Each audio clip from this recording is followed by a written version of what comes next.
Satyabama Institute of Science and Technology, Chennai and Sriperumbudur. நாட்டில் வீட்டு உபயோக எல்பிஜி சிலிண்டர் விநியோகம் எவ்வித தடையுமின்றி சீராக நடைபெற்று வருவதாக மத்திய பெட்ரோலிய அமைச்சகம் தெரிவித்துள்ளது.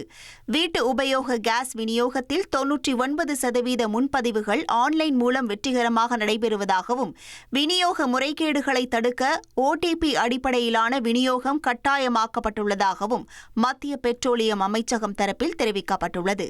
டெல்லியில் செய்தியாளர்களை சந்தித்த பெட்ரோலிய அமைச்சகத்தின் இணை செயலாளர் சுஜாதா சர்மா, வணிக ரீதியிலான சிலிண்டர் விநியோகம் 70% வரை சீரமைக்கப்பட்டுள்ளதாகவும், கடந்த மார்ச் 14 முதல் இதுவரை சுமார் 1,82,000 டன் வணிக எல்பிஜி விற்பனை செய்யப்பட்டுள்ளதாகவும் தெரிவித்தார்.